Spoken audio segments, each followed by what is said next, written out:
આજે 7મો દિવસ પવિત્ર સાબ્બત દિવસ છે. આજે હું ઈશુનું જીવન અને વાતાવરણ ઉપદેશ શીર્ષક હેઠળ પરમેશ્વરના વચનને તમારી સાથે વહેંચવા ઈચ્છીશ.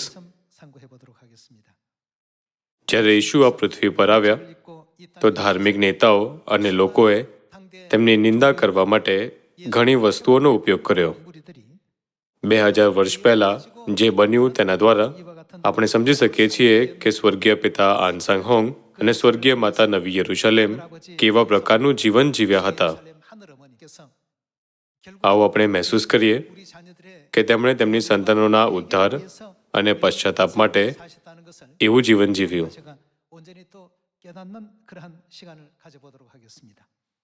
આવો આપણે કલોસીઓ અધ્યાય 2 વચન 2 જોઈએ.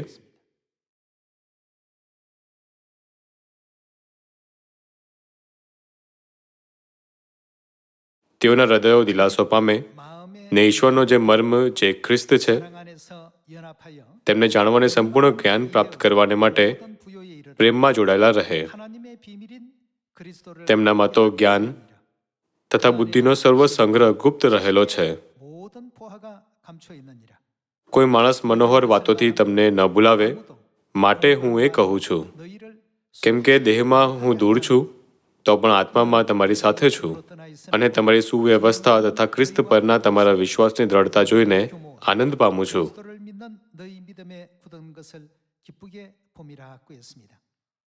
કલોસીઓ અધ્યાય 2 પ્રમાણે પરમેશ્વરનો મર્મ કોણ છે? તે ખ્રિસ્ત છે. કલોસીઓ અધ્યાય 2 સમજાવે છે કે આપણે ખ્રિસ્ત અને તેમની શિક્ષાઓને સાચી રીતે મહેસૂસ કરવી જોઈએ. બધા લોકો શું એક રહસ્ય ઘણા લોકોને પ્રગટ કરવામાં આવવું જોઈએ? ના. તેથી પ્રથમ આગમન પર ખ્રિસ્તને પરમેશ્વરના રહસ્યનો અહેસાસ કરવો સહેલું ન હતું. આવો આપણે માથી અધ્યાય 16 વચન 18 પર એક નજર કરીએ.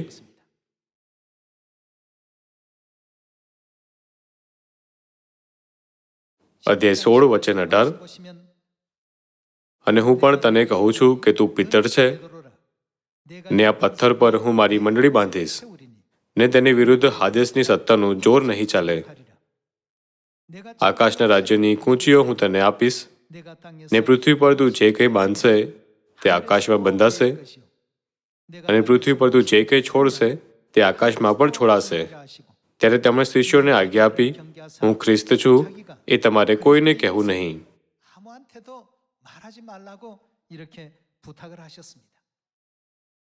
જ્યારે પિત્તરે ઈશુને ખ્રિસ્તના રૂપમાં ઓળખ્યા અને પોતાના વિશ્વાસનો એકરાર કર્યો તો ઈશુએ તેને આજ્ઞા આપી કે તે કોઈને ન કહે કે તે ખ્રિસ્ત છે.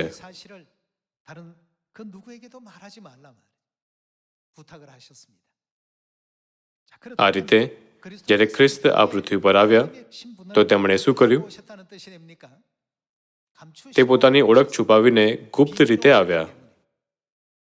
ખ્રિસ્તનું જીવન અને વાતાવરણ એવું ન હતું જેને દરેક સહેલાઈથી સ્વીકાર કરી શકે.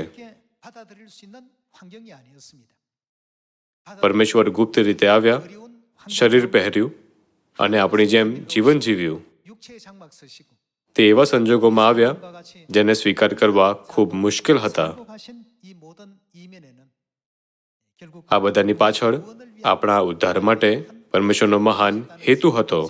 મારું માનવું છે કે આપણે સ્વર્ગીય પાપીઓના રૂપમાં આપણા પાપો પર ફરીને જોવું જોઈએ, જેના કારણે પરમેશ્વરને એવું જીવન જીવવું પડ્યું અને પસ્તાવો કરવો જોઈએ. ત્યારે ઈશુ કોણ છે?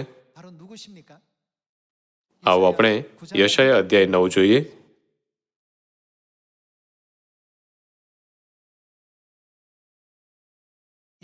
યશાયા અધ્યાય 9 વચન 6.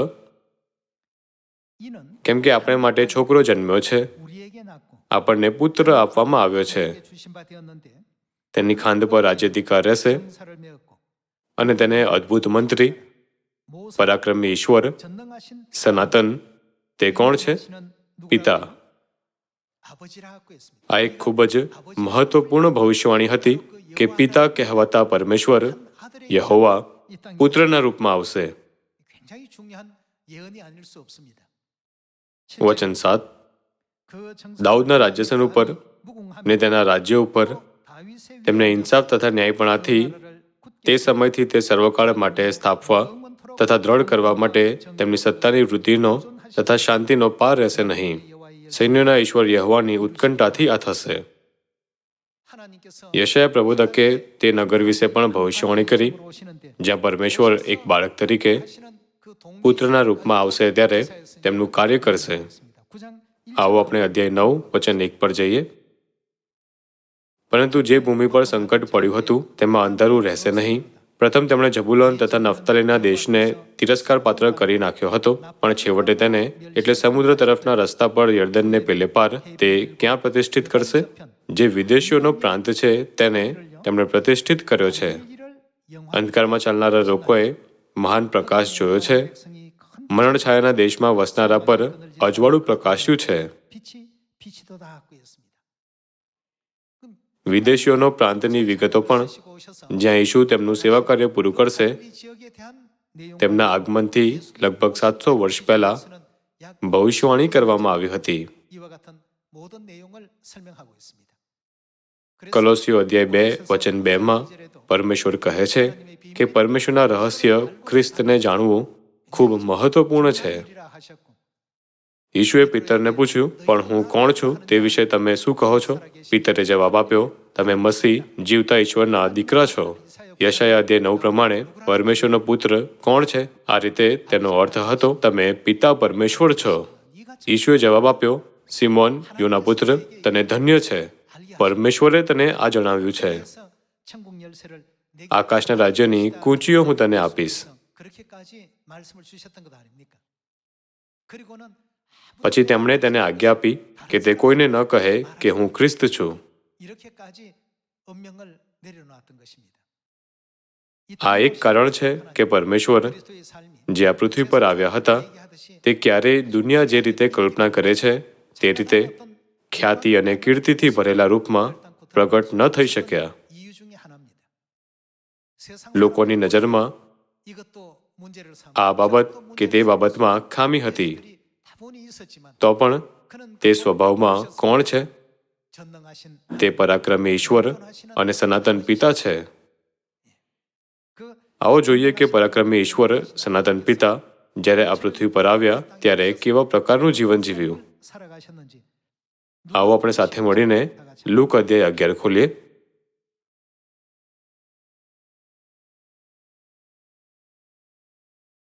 વચન 37 માં ફરોશીએ ઈશુને જમવા માટે આમંત્રિત કર્યા.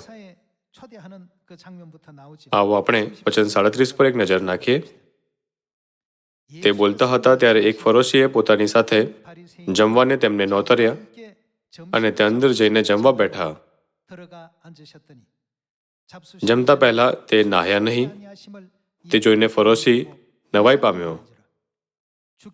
પ્રભુએ તેને કહ્યું, તમે ફરોશીઓ તો થાળી વાટકો બહારથી શુદ્ધ કરો છો, પણ તમારું અંતર જુલ્મે તથા ભૂંડાએ ભરેલું છે. અરે મૂર્ખો, જેમણે બહારનું બનાવ્યું તેમણે અંદરનું પણ બનાવ્યું નથી શું? પરંતુ અંદરની વસ્તુઓ દાન ધર્મમાં આપો અને જુઓ, બધું તમને શુદ્ધ છે. ઈશુએ જમતા પહેલા હાથ ન ધોયા. તેમણે એક વાસણનો ઉપયોગ કરવાના બદલે પોતાના હાથોથી ભોજન કર્યું. આ જોઈને ફરોશીને ખૂબ આઘાત લાગ્યો. જો કોઈ વ્યક્તિ પરમેશ્વરના વચનનો પ્રચાર કરવાની સ્થિતિમાં હોત તો તે ઓછામાં ઓછું પવિત્ર દેખાવાનો પ્રયત્ન કરતો. પરંતુ ઈશુનું જીવન તેનાથી બિલકુલ ઉલટું હતું.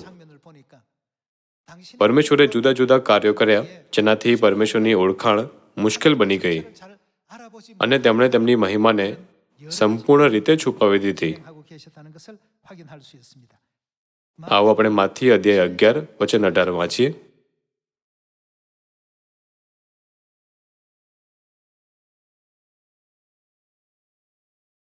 કેમ કે યોહાન ખાતો પીતો નથી આવ્યો, છતાં તેઓ કહે છે તેને દુષ્ટ આત્મા વળગ્યો છે. માણસનો દીકરો ખાતો પીતો આવ્યો છે અને તમે કહો છો કે જુઓ, ખાઉધરો ને દારૂબાજ માણસ. તેઓ યેશુનું વર્ણન આ રીતે કર્યું. લોકોએ તેમને ખાઉદરો તરીકે વર્ણિત કર્યા. બીજા શબ્દોમાં તેનો અર્થ હતો કે તે પોતાના ભોજનને લોભથી ખાઈ રહ્યા હતા. જુઓ, ખાઉદરો અને દારૂબાજ માણસ જકાતદારોનો તથા પાપીઓનો મિત્ર. જૂના દિવસોમાં જકાતદાર અને પાપીઓને ખૂબ નિમ્ન વર્ગના માનવામાં આવતા હતા. સામાન્ય લોકો પણ તેમની સાથે સંગતિ નહોતા કરતા, તો પણ યેશુએ તેમને પોતાના મિત્ર માન્યા. સૌથી ઉમદા, પરમ પવિત્ર અને સૌથી મહિમાવાન પરમેશ્વર આ પૃથ્વી પર શરીરમાં કેમ આવ્યા અને એવું જીવન કેમ જીવ્યું? તેથી કલોસીઓ અધ્યાય 2 લખ્યું છે કે ખ્રિસ્ત પરમેશ્વરનું રહસ્ય છે. યેશુએ પોતાના શિષ્યોને પણ આજ્ઞા આપી કે તેઓ કોઈને ન કહે કે તે ખ્રિસ્ત છે. ખરેખર પરમેશ્વરે તેમના સાચા લોકોને શોધવા અને માનવજાતિના પાપોનો ઉદ્ધાર કરવા માટે આ રીતે જીવવાનું પસંદ કર્યું. આવો આપણે લુક અધ્યાય 15 સાથે ચાલુ રહીએ.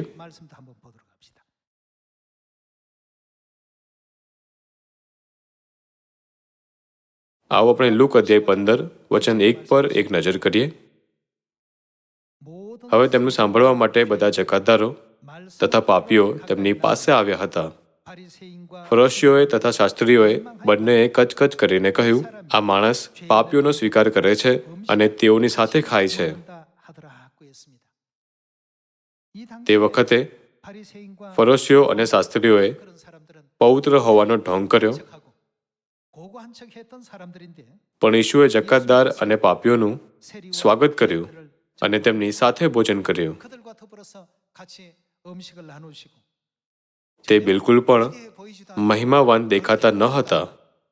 આ સુવાર્તાના લેખક લુકે આ દ્રશ્યને નોંધ્યું છે. જો યેશુ આ યુગમાં આ રીતે પ્રગટ થાય તો શું થશે? આવો આપણે માથી અધ્યાય 21 વચન 31 પર જઈએ.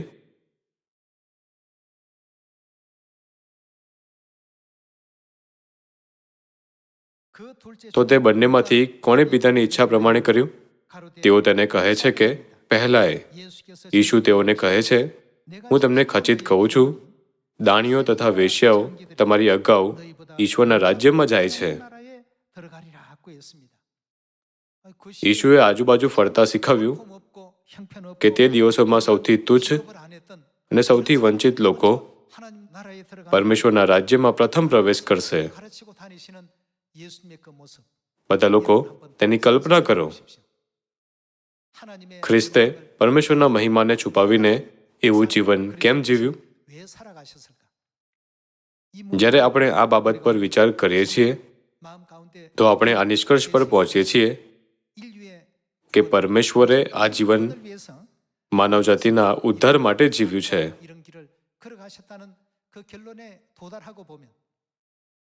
જેમ યશાયા અધ્યાય 53 લખ્યું છે, તે આપણા પાપોના કારણે હતું.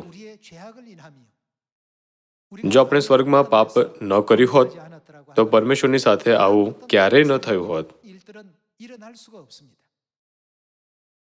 આપણા સર્વશક્તિમાન પિતા પરમેશ્વરે તે લોકોને પણ આશા આપી જે ગરીબ, નિમ્ન, નબળા અને મનુષ્યથી ઓછા માનવામાં આવતા હતા, અને તેમને સ્વર્ગ વિશેના સત્યથી જાગૃત કર્યા.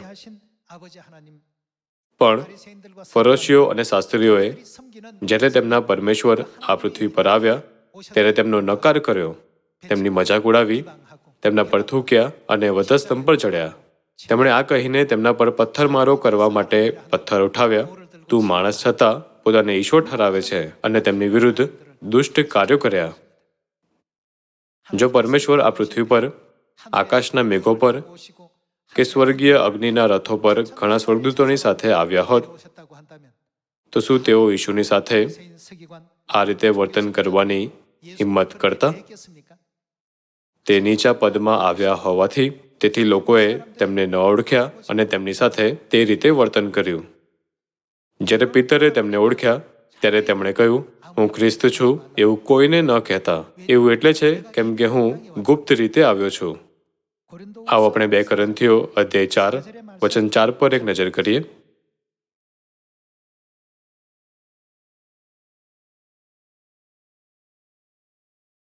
આવો આપણે અધ્યાય 4 વચન 4 જોઈએ. તેઓમાં આ જગતના દેવે અવિશ્વાસીઓના મન આંધળા કર્યા છે, એ માટે કે ખ્રિસ્ત તે કોણ છે? જે ઈશ્વરની પ્રતિમા છે, તેમની મહિમાની સુવાર્તાનો પ્રકાશનો ઉદય તેઓ પર ન થાય. ખ્રિસ્ત પરમેશ્વર છે. યશાયા અધ્યાય 9 પ્રમાણે તે પરાક્રમી ઈશ્વર છે. અને બીજું શું છે? સનાતન પિતા. શું યશાયા અધ્યાય 9માં આ ભવિષ્યવાણી નથી કરવામાં આવી કે તે ગાલિલને આદર આપવા અને એક મોટી જ્યોતિ પ્રગટાવવા માટે આવશે? આવો આપણે વચન 6 પર જઈએ. કેમ કે જે ઈશ્વરે અંધારામાંથી અજોળાને પ્રકાશવાનું ફરમાવ્યું, તેમણે આપણા હૃદયમાં પ્રકાશ પાડ્યો છે કે જેથી તે ઈસુ ખ્રિસ્તના મોં પર ઈશ્વરનો જે મહિમા છે તેના જ્ઞાનનો પ્રકાશ પાડે. જો પરમેશ્વર પોતે પરમેશ્વર ન હોવાનો વેશ ધારણ કરે તો પણ તેમના સાચા લોકોએ કેવો પ્રતિભાવ આપવો જોઈએ? આપણે તેમને ઓળખવા જોઈએ.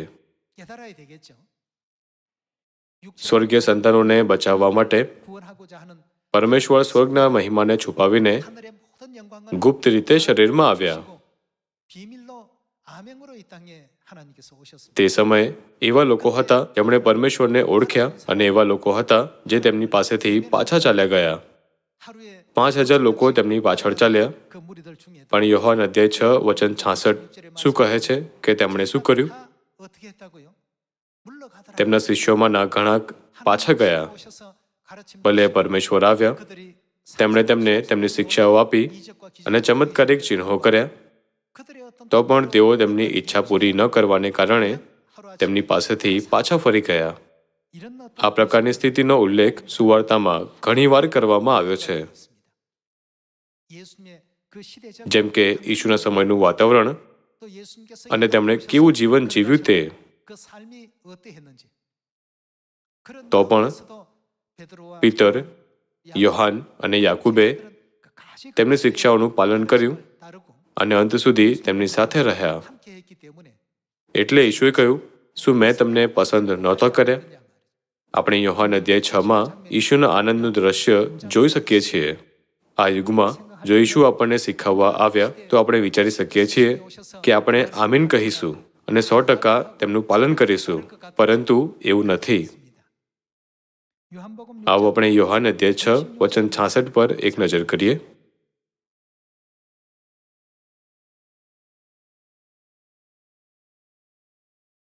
આ સાંભળીને તેમના શિષ્યોમાંના ઘણા પાછા જઈને ત્યાર પછી શું ન કર્યું? તેમની સાથે ચાલ્યા નહીં, એટલે કે ઈશુની સાથે. જ્યારે ઈશુએ કહ્યું, જે જીવાડે છે તે આત્મા છે, માંસથી કંઈ લાભ થતો નથી. જે અન્ન નાશવંત છે તેને માટે નહીં, પણ જે અન્ન અનંત જીવન સુધી ટકે છે તેને માટે મહેનત કરો. તેઓએ કહ્યું, આ કઠણ વાત છે, એ કોણ સાંભળી શકે? અને તેમને છોડી દીધા. ભલે સર્વશક્તિમાન પરમેશ્વર આ પૃથ્વી પર શરીરમાં આવ્યા અને તેમને શીખવ્યું, ઘણા લોકો પાછા ફર્યા. વચન 67. તે માટે ઈશુએ 12 શિષ્યોને પૂછ્યું, શું તમે પણ જતા રહેવા ચાહો છો?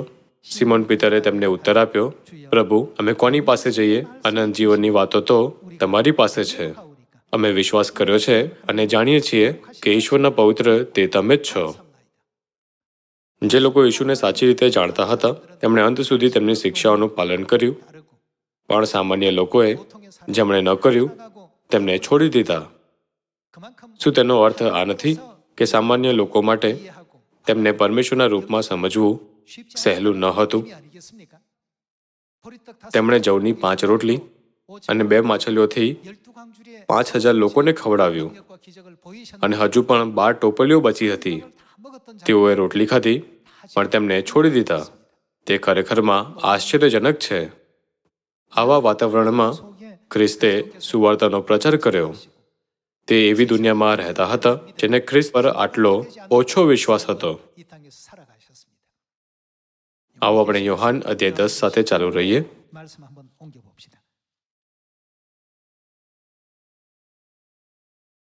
યોહાન અધ્યાય 10 વચન 30, હું તથા પિતા એક છીએ. ત્યારે યહૂદીઓએ તેમને મારવાને ફરીથી પથ્થર હાથમાં લીધા. ઈશુએ તેઓને ઉત્તર આપ્યો, મેં પિતા તરફથી તમને ઘણા સારા કામો બતાવ્યા છે. તેઓમાંના કયા કામને લીધે તમે મને પથ્થર મારો છો? યહૂદીઓએ તેમને ઉત્તર આપ્યો, કોઈ સારા કામને લીધે અમે તને પથ્થર મારતા નથી, પણ ઈશ્વર નિંદાને લીધે, અને તું માણસ છતાં પોતાને ઈશ્વર ઠરાવે છે તેને લીધે. ઈશુ પરમેશ્વર છે કે નહીં?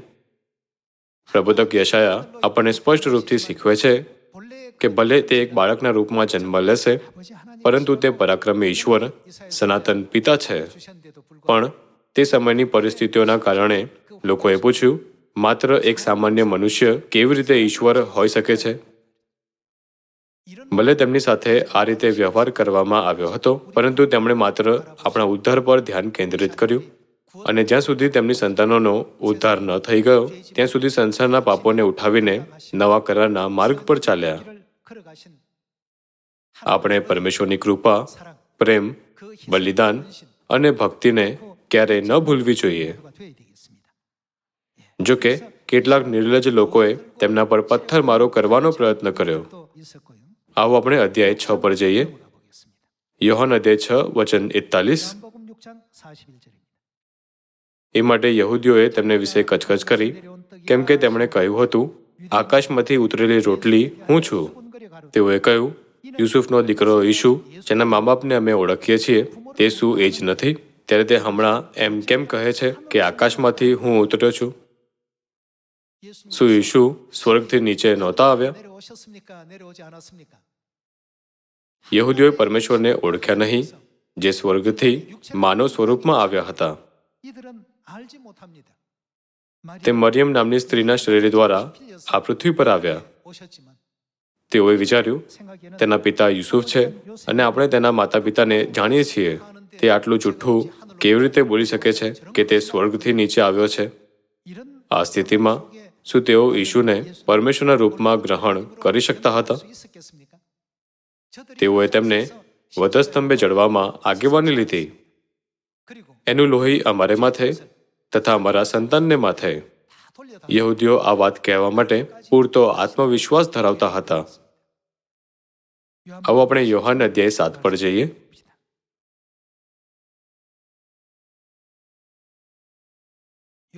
યોહાન અધ્યાય 7 વચન 14.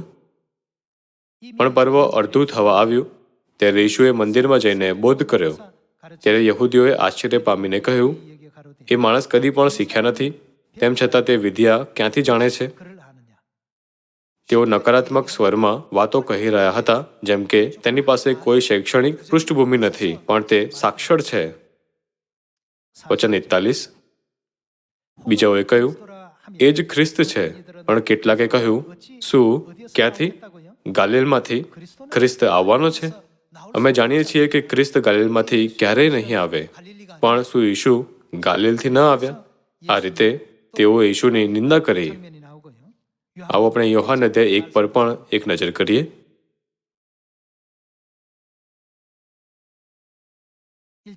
આવો આપણે વચન 43 જોઈએ. બીજે દિવસે ઈશુને ગાલિલમાં જવાની ઈચ્છા થઈ, અને ફિલિપને મળીને તેમણે તેને કહ્યું, મારી પાછળ આવ. હવે ફિલિપ તો બેથસાઈદાનો એટલે આંદ્રિય તથા પિત્તરના શહેરનો હતો.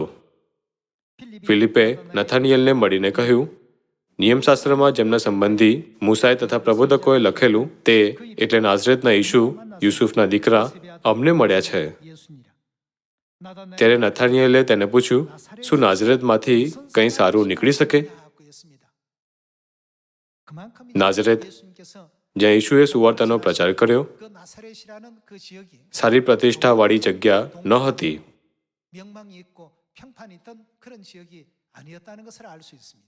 શું નાઝરેતમાંથી કંઈ સારું નીકળી શકે? જેમ આપણે જોઈ શકીએ છીએ, ઈશુના જીવન અને વાતાવરણે ખ્રિસ્તનો મહિમા છુપાવ્યો હતો. આવા વાતાવરણમાં કોઈ પણ ઈશુને મસીહા, પરમેશ્વર કે ખ્રિસ્ત તરીકે સ્વીકાર કરી શકતું ન હતું. તેથી ઈશુએ શું કહ્યું? આવો આપણે માથી અધ્યાય 11 પર એક નજર કરીએ.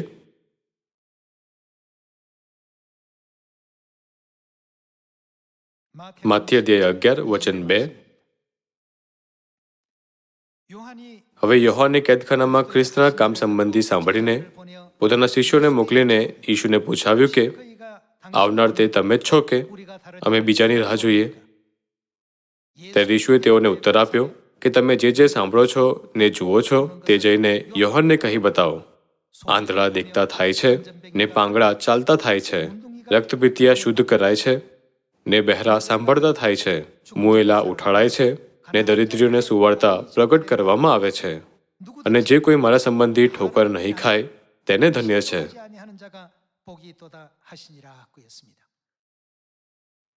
ઠોકર ખાવી નો અર્થ છે પડી જવું. તે વ્યક્તિ વિશે શું જે ઈશુના કારણે વિશ્વાસથી નથી પડતો? તેઓ ધન્ય છે. ભલે ઈશુ આ બધી પરિસ્થિતિઓમાં પરમેશ્વરના રહસ્યના રૂપમાં આવ્યા, પીતર અને શિષ્યોએ તેમને ઓળખ્યા, તેમના ખરા હૃદયથી તેમની આરાધના કરી અને ખંતથી તેમના ઉપદેશોનો પ્રચાર કર્યો. જો કે બીજા બધાની પરિસ્થિતિઓને જુઓ. પ્રેરિતોના કૃત્યો અધ્યાય 24માં લોકોએ ઈશુ પર વિશ્વાસ કરનારાઓ પર નાઝરીઓના પંથ હોવાનો આરોપ લગાવ્યો. યહૂદીઓમાં તહેવાર દરમિયાન એક પાપીને છોડવાની રીતિ હતી.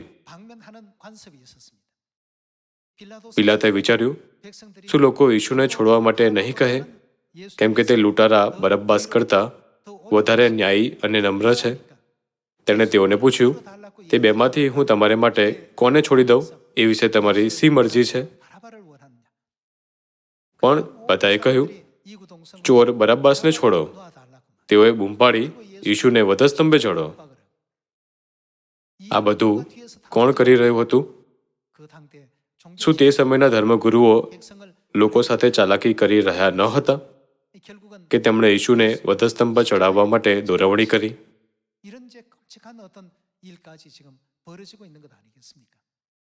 જ્યારે ઈશુ ક્રોસ ઉઠાવી રહ્યા હતા, લોકોએ તેમનું અપમાન કર્યું. સૈનિકોએ તેમના વસ્ત્રો માટે ચિઠ્ઠીઓ નાખી. અમુકે તેમના પર થૂક્યું, અમુકે તેમની આંખો પર પટ્ટી બાંધી અને મુઠ્ઠીઓ મારી. જો પરમેશ્વરે તેમની મહિમાનું તેજ પ્રકટ કર્યું હોત જેથી માનવજાતિ તેને જોઈ શકે, તો આવી વસ્તુઓ ક્યારેય ન બની હોત. પણ તેમણે તેમનું ગૌરવ છુપાવ્યું. તે દરમિયાન કેટલાક લોકોએ માત્ર અનંત જીવનના તેમના વચનોને જોયા અને તેમનું પાલન કર્યું. આપણે ક્યારેય ન ભૂલવું જોઈએ કે પરમેશ્વર આવા પરમેશ્વરના સાચા લોકોને શોધી રહ્યા છે. પિતા અને માતાની કૃપાને યાદ કરતા આપણે પસ્તાવાનું જીવન જીવવું જોઈએ અને પિતા અને માતાને ધન્યવાદ આપવો જોઈએ જે આપણને બચાવવા માટે આ પૃથ્વી પર આવ્યા. તેથી હું ઈચ્છું છું કે તમે જાણો કે પસ્તાવ કરવાની પ્રાર્થના પરમેશ્વરને વિનંતી કરવાની પ્રાર્થના કરતાં વધારે સ્વીકાર્ય છે. કૃપા કરીને આ કરો, કૃપા કરીને તે કરો. અલબત્ત આ બધી વસ્તુઓ પ્રાર્થના છે. જ્યારે આપણે વિચારીએ છીએ કે પરમેશ્વર, જેમને આવી ભૂમિકા નિભાવવાની જરૂર ન હતી, આપણા કારણે આ માર્ગ પર ચાલવાનું પસંદ કર્યું, તો આપણે ઊંડા પશ્ચાતાપ અને શોકમાં પ્રેરિત થઈએ છીએ. આપણે સ્વર્ગમાં આપણા સ્વર્ગીય માતા પિતાની સામે અને ફરીથી પૃથ્વી પર પાપ કર્યું, જેનાથી તેમને એકવાર ફરી દુઃખ થયું. પશ્ચાતાપથી ફાટેલા હૃદયો સાથે આપણે દરરોજ પરમેશ્વરના અસીમ પ્રેમ, ભક્તિ અને બલિદાનને યાદ રાખવું જોઈએ. પવિત્ર આત્માના યુગમાં આજે ચર્ચ ઓફ ગોડને લોકો જે રીતે જુએ છે તે પ્રથમ ચર્ચને લોકો જે રીતે જોતા હતા તેનાથી અલગ નથી.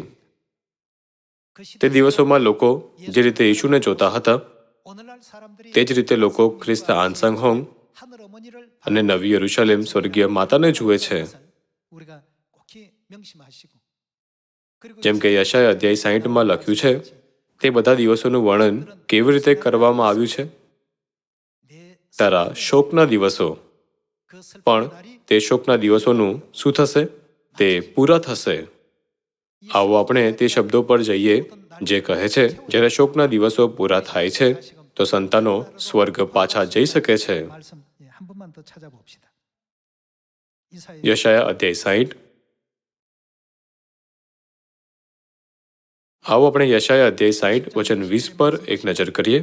ત્યાર પછી તારો સૂર્ય કદી અસ્ત પામશે નહીં, તેમ તારો ચંદ્ર જતો રહેશે નહીં, કેમ કે યહોવા તારું સદાકાળનું અજવાળું થશે ને તારા શોકના દિવસોનું શું થશે? પૂરા થશે.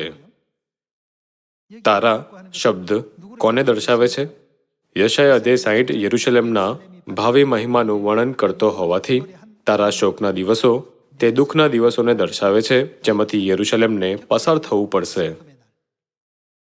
ને તારા શોકના દિવસો તેમનું શું થશે? પૂરા થશે.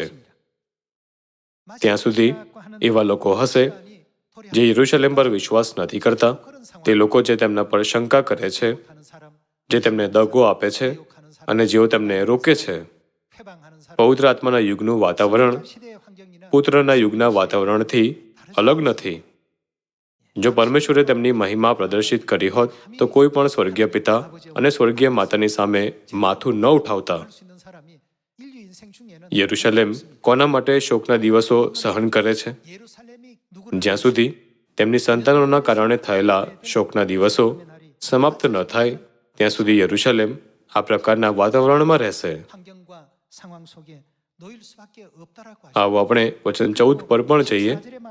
અધ્યાય 60 વચન 14. જેઓએ મારા પર જુલમ કર્યો તેઓના પુત્રો તારી પાસે નમતા આવશે, અને જેઓએ તને તુચ્છ માન્યું તેઓ સર્વ તારા પગના તળિયા સુધી નમશે, અને તેઓ તને યહોવાનું નગર, ઇઝરાયેલના પવિત્ર ઈશ્વરનું સિયોન કહેશે.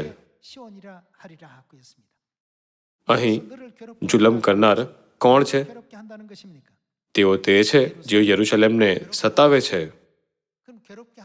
ત્યારે તેઓ તેને દર્દ, પીડા અને યાતના આપશે. તે બધી ક્ષણોને સહન કરતી વખતે તેમણે તેમના સંતાનોના ઉદ્ધાર માટે આ મૂલ્યવાન સમય આપ્યો છે. આપણે ક્યારેય ન ભૂલવું જોઈએ કે આ રીતે આપણને પસ્તાવ કરવાનો સમય આપવામાં આવ્યો છે. પિતાના પ્રથમ આગમન અને તેમના બીજા આગમનની પરિસ્થિતિઓમાં કોઈ ફરક નથી. આવો આપણે વચન 14 ફરીથી વાંચીએ. જેઓએ મારા પર જુલમ કર્યો તેઓના પુત્ર તારી પાસે નમતા આવશે. આ મહિમામય દિવસ આવશે. અને જેઓએ તને તુચ્છ માન્યું, પરમેશ્વરને તુચ્છ માનવામાં આવ્યા, ઉપહાસ કરવામાં આવ્યો અને ઠેકડી ઉડાવવામાં આવી. કેટલાક લોકો વિચારી શકે છે જો તે પરમેશ્વર છે તો તે કેમ પીડાય છે? ભલે તે પરાક્રમી ઈશ્વર, સનાતન પિતા છે, પણ તેમને વધસ્તંભ પર ચડવામાં આવ્યા અને તેમણે તેમનું લોહી વહાવ્યું. યશાયા પ્રબોધકે યશાયા અધ્યાય 53માં સમજાવ્યું કે આ આપણે સ્વર્ગમાં કરેલા આપણા પાપોના કારણે છે.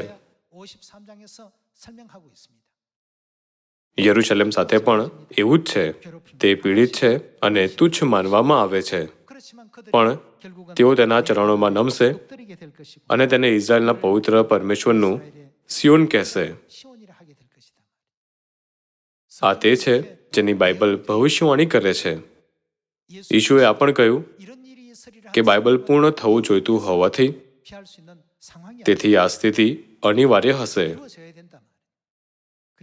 તેથી તેઓ આપણા માટે આ બધા દુઃખ, તિરસ્કાર અને અપમાન સહન કરે છે.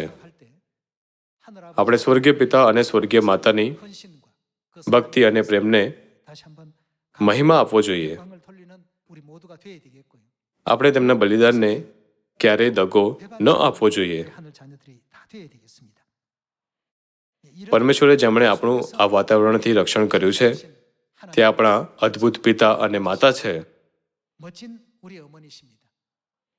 આશા કરતા કે આપણે અંત સુધી આપણો વિશ્વાસ નહીં ખોવીએ અને ઝડપથી સ્વર્ગના અનંત રાજ્યમાં પાછા ફરીશું, હું આજનો ઉપદેશ સમાપ્ત કરવા ઈચ્છીશ. તમારો ખૂબ ખૂબ આભાર.